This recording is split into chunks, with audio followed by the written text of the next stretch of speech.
Donne-moi à boire.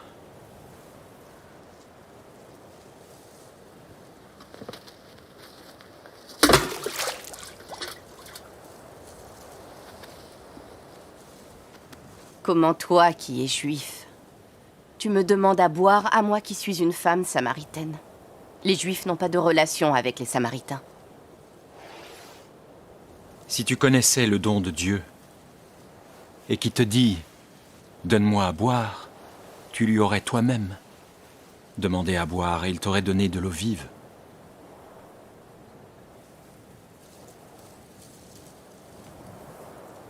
Tu n'as rien pour puiser et le puits est profond. Alors, d'où as-tu donc cette eau vive? Es-tu plus grand que notre père Jacob,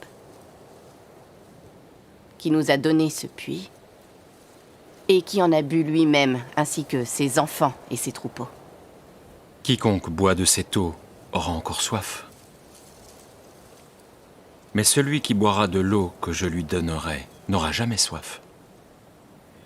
Et l'eau que je lui donnerai sera en lui comme une source d'eau qui jaillira jusque dans la vie éternelle.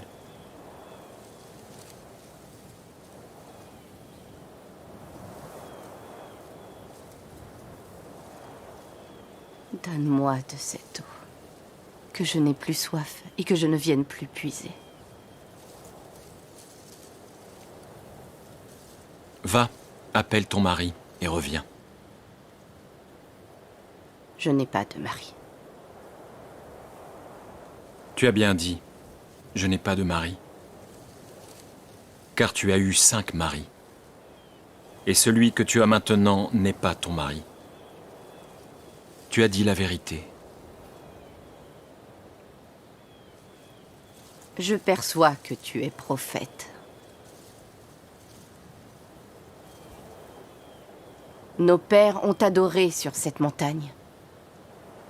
Et vous dites que c'est à Jérusalem que l'on doit adorer Dieu.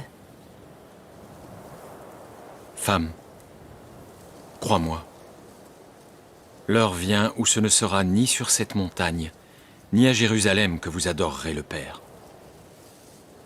Vous adorez ce que vous ne connaissez pas. Nous connaissons ce que nous adorons et le salut vient des Juifs. Mais l'heure vient, et elle est déjà venue, où les vrais adorateurs adoreront le Père en esprit et en vérité. Car le Père recherche ses adorateurs. Dieu est esprit, et il faut que ses adorateurs l'adorent en esprit et en vérité.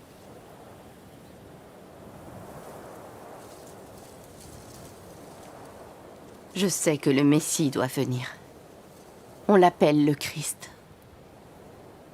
Et quand il sera venu, il nous dira toutes choses.